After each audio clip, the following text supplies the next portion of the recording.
Oke, ya, saya ulangi lagi. Jadi sebagai dasar perencanaan kita itu adalah Permenhub nomor 60 tahun 2012. Di situ mengatur terkait dengan persyaratan teknis untuk jalur kereta api. Nah, di dalam Permenhub tersebut itu mengatakan bahwa jalan rel itu adalah satu kesatuan konstruksi yang terbuat dari bisa dari baja, bisa dari beton, atau konstruksi yang lain yang terletak di permukaan atau di bawah atau di atas tanah atau bergantung beserta perangkatnya yang mengarahkan jalannya kereta api yang punya guidance gitu ya untuk jalannya kereta api tadi. Nah, tadi ya, jadi ada yang dia diletakkan di atas permukaan, ya permukaan tanah. Dia bisa di bawah atau membuat terowongan, ya, atau di atas tanah, ya, bukan di permukaan lagi, tapi di atasnya, ya, di atas tanah, ya, bisa berupa apa tadi monorail, nah bisa juga bergantung, ya, yang dia pakai suspended, ada kabelnya, ya, beserta perangkatnya yang mengarahkan jalannya kereta api tadi, itu adalah jalan rel, ya, jalan rel.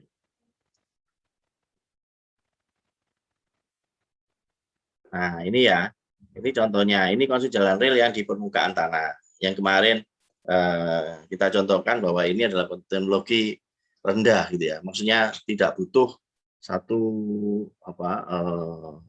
keahlian yang benar-benar khusus gitu ya, yang tinggi. Ya ini adalah konstruksi jalan rel yang di permukaan tanah. Ya.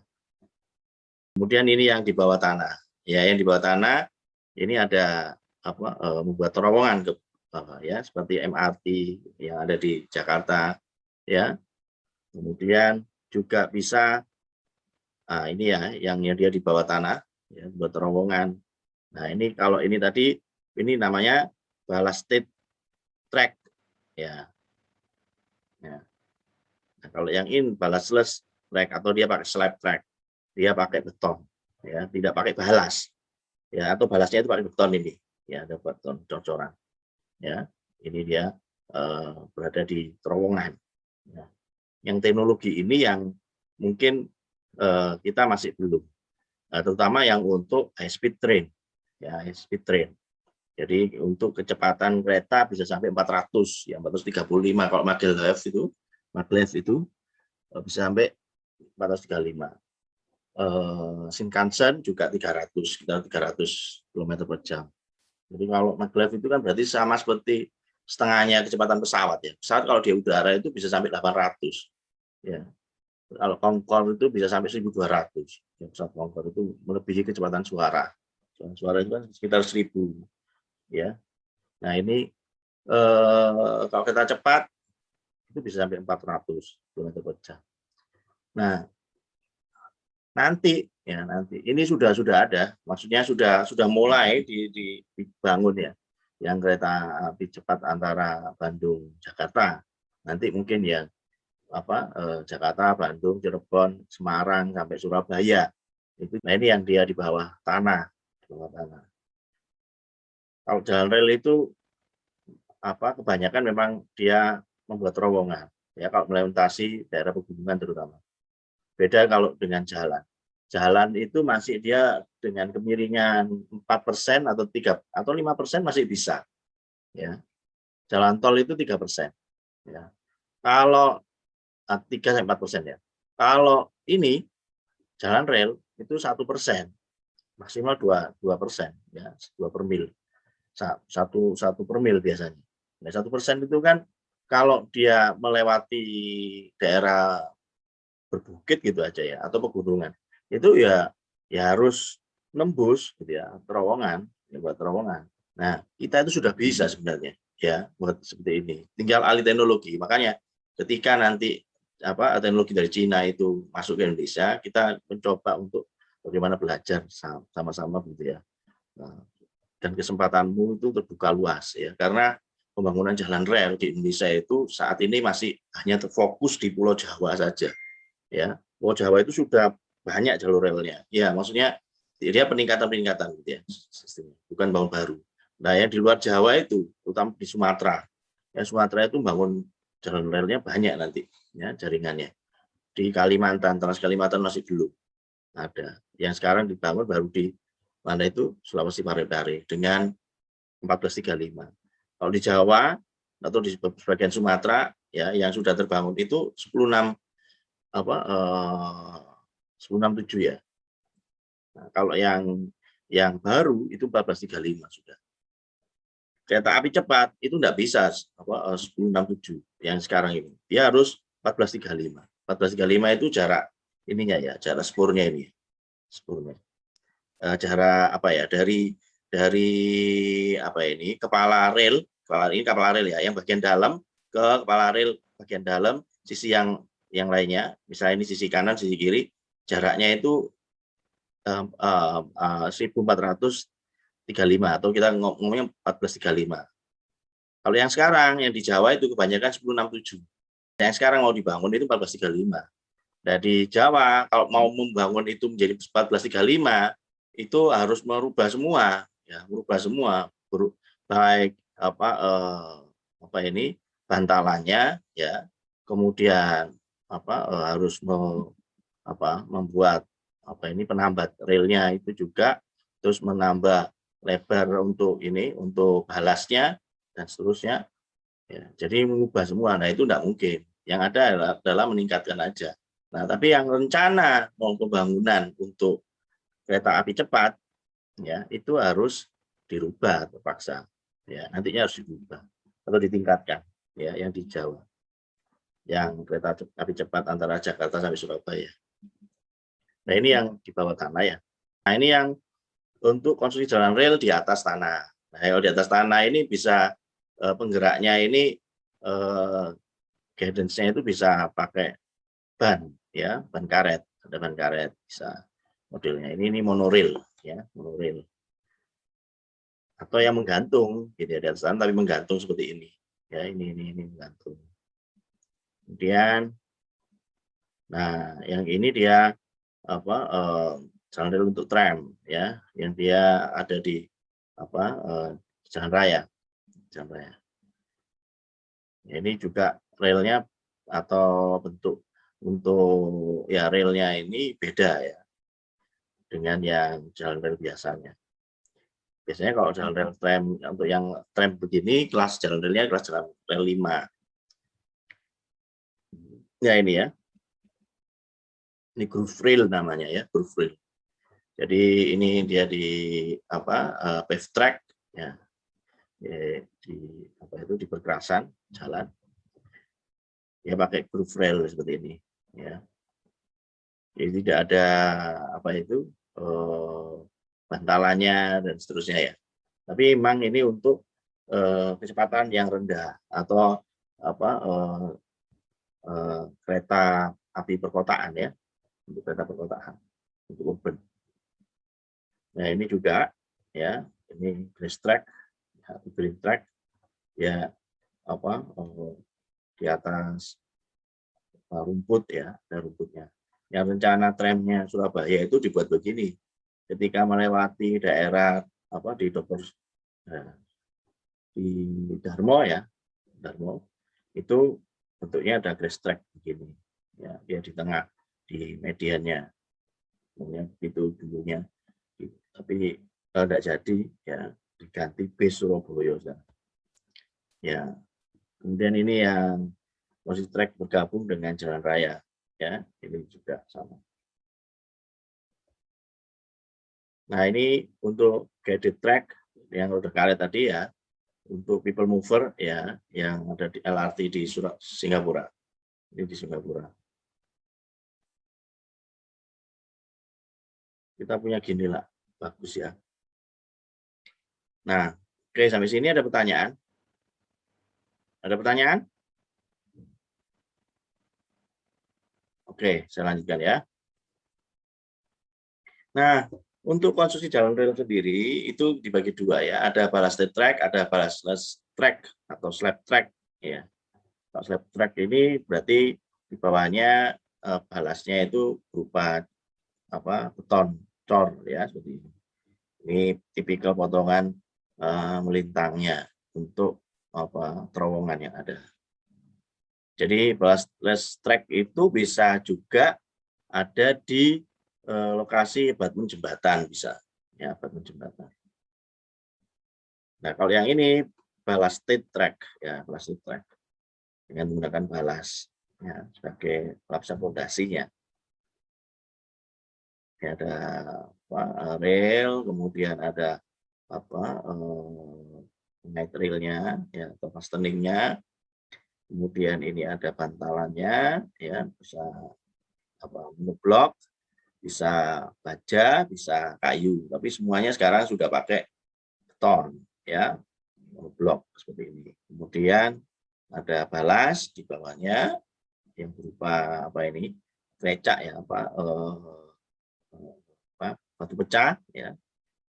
Kemudian ada lapisan di sini bisa kita pakai geotextile, di atasnya ada untuk lapisan fondasi, ya lapisan fondasi. Terus baru di tanah dasar subgrade, baru tanah dasar subgrade. Kalau yang di sini ini langsung ya di beton cor, kemudian ini untuk saluran drainase, ya drainasenya. Ya seperti ini kira-kira ya. Untuk ballast track ya terdiri dari dua bagian jalan rel, yaitu bagian atas dan bagian bawah. Bagian atas itu terdiri dari tadi ya ada batang relnya sendiri, ya ada kepala, ini badannya, ini kemudian kakinya, ya kaki relnya. Kemudian di sini ada slipper, ya bantalan, ya kemudian ada juga fastenernya, ya kemudian ada balas. Nah baru di bawahnya, posisi bagian bawahnya ada subbalas, subgrade.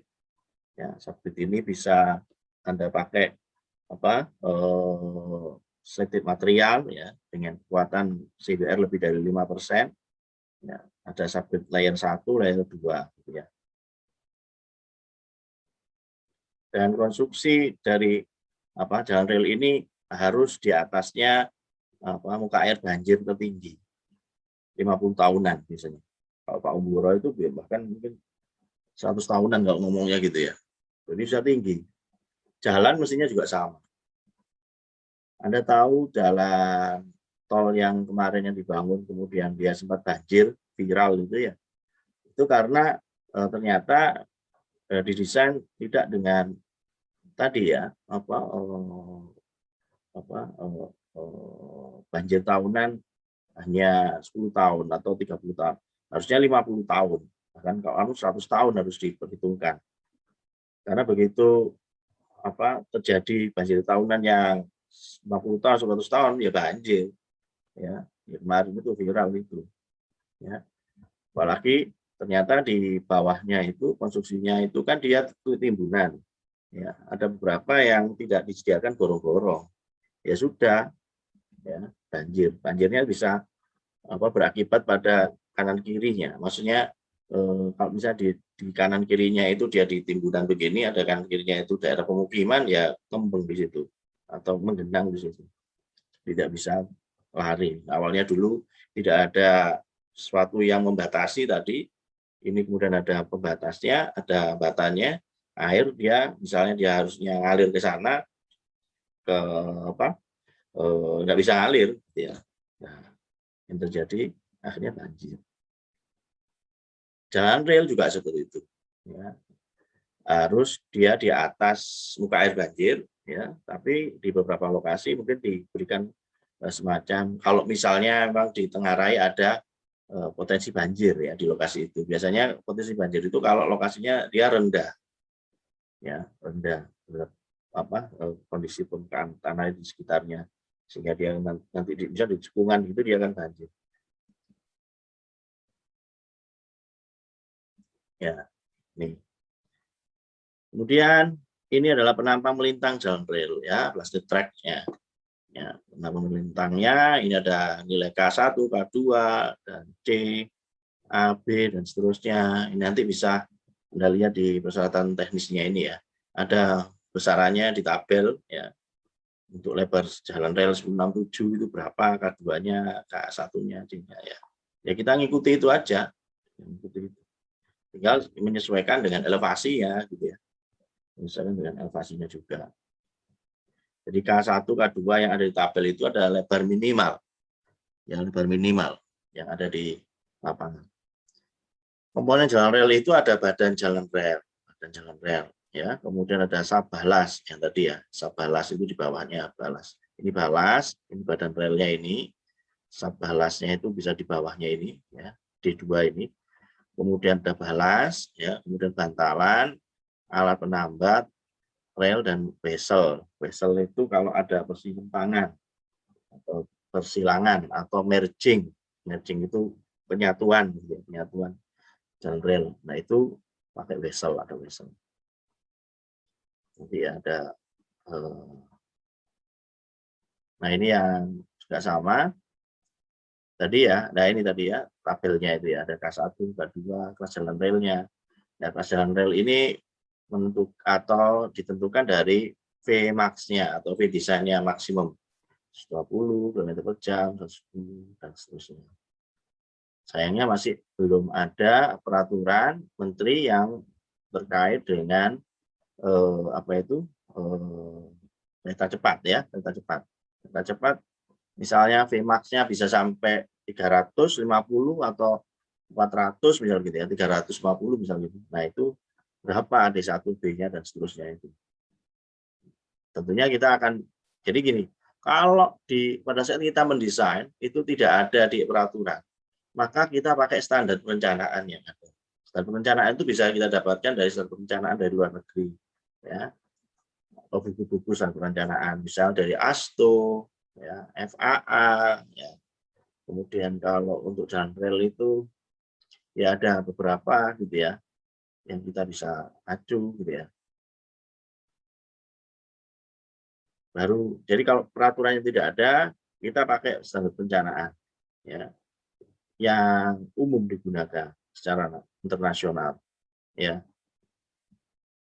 Jadi tidak boleh nanti itu misalnya begini, sampai dengan kalau misal kita itu mau mengerjakan TA ya, TA itu seringkali juga kita tidak boleh mengatakan bahwa saya mendesain ini berdasarkan literaturnya adalah dari catatan kuliah misal gitu ya, atau slide-nya dosen, tidak boleh, tidak bisa jadi acuan itu.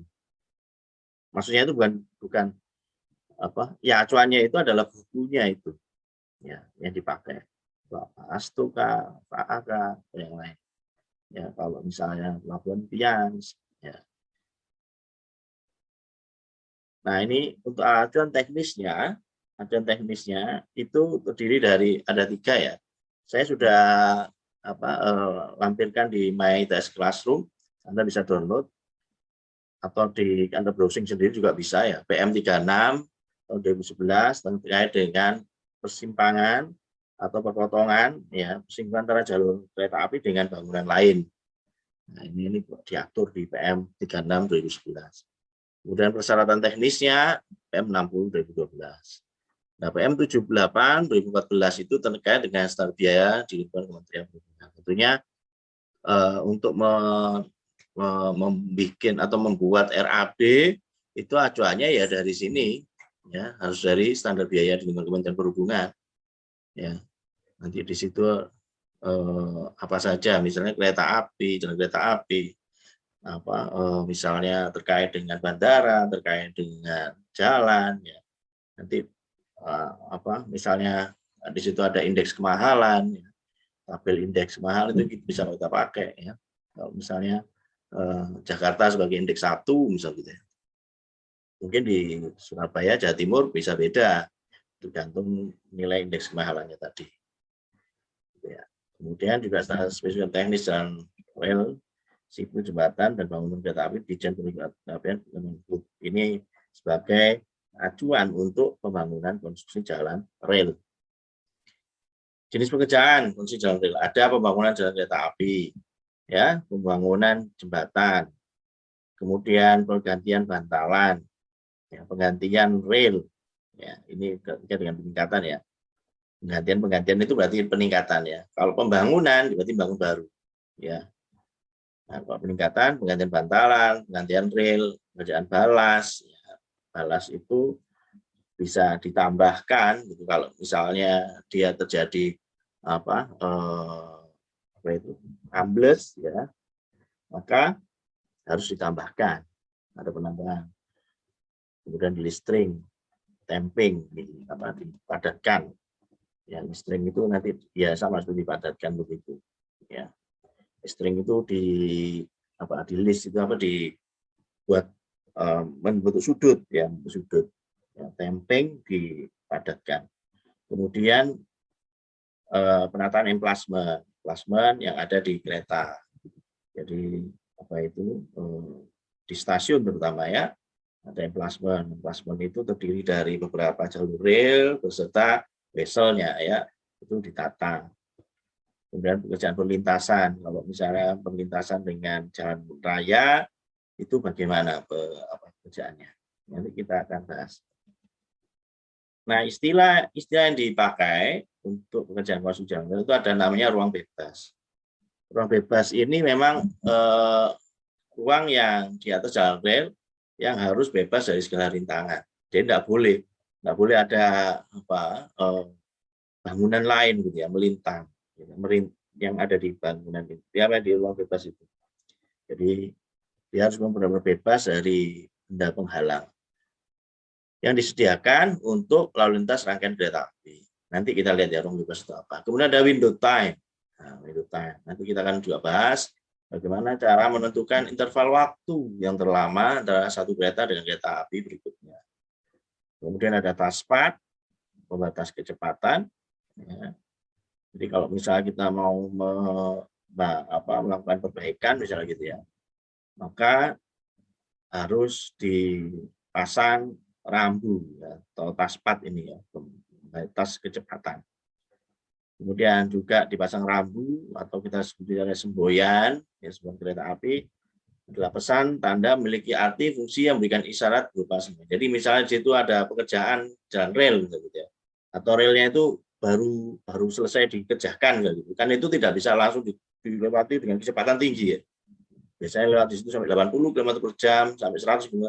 Mungkin di situ langsung dikasih pembatas kecepatan. Jadi supaya ketika kereta itu lewat tidak sampai terjadi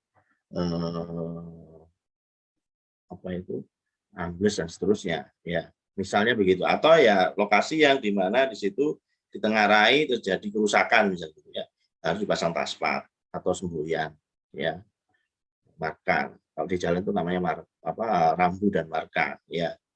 Kemudian ada patok kilometer ya sama seperti jalannya. Kemudian ada BH itu adalah bangunan hikmat. Jadi ada beberapa bangunan hikmat yang ada atau dilintasi oleh jalan kereta api. Dan semua bangunan hikmat tadi itu mempunyai nomor, ada nomornya. Nanti kita akan lihat ya. Nah, ini adalah ruang bebas. Kalau jalannya itu single track seperti ini ya, single track, maka ruang bebasnya itu kurang lebih ya, ini berapa ini? 1, berapa kira-kira?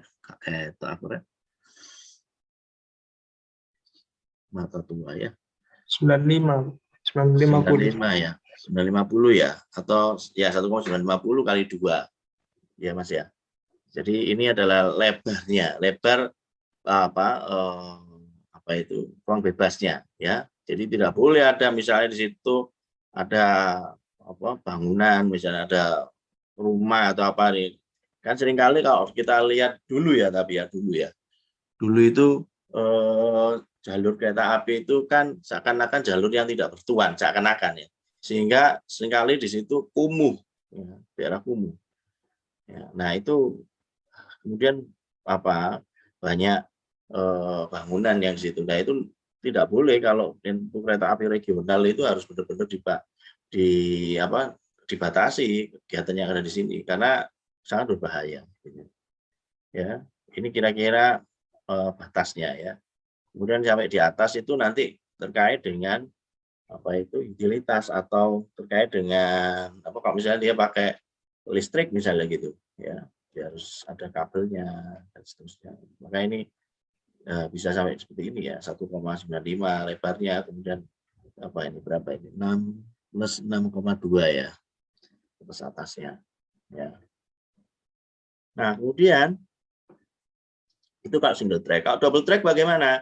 Kalau double track sama seperti ini, tapi antara sumbunya ini jaraknya kurang lebih 4 meter tambah 4 meter ya, 1,9 tadi ya, kali 2 tambah 4 meter.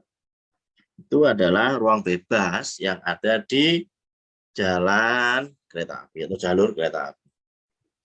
Batas 1 untuk jembatan dan kecepatan sampai 60 km/jam. Batas 1 itu yang mana? Batas 1 itu yang di sini ya, batas 1. Jadi sampai dengan batas 1 di sini ya. Nah ini itu untuk jembatan. Maksudnya jembatan dan kecepatan sampai, kalau misalnya di situ ada jembatan kereta api gitu ya, maka batasnya itu. Kemudian untuk viaduk, batas 2 itu untuk viaduk. Ya, sampai dengan sini batas 2, ini untuk viaduk ya. Viaduk itu ya tadi ya, terowongan ya kecepatan sampai dengan 60 km/jam. Kemudian batas 3 untuk viaduk baru dan bangunan lama kecuali terowongan dan jembatan. Bangunan ini untuk lintas kereta listrik ya. Oke.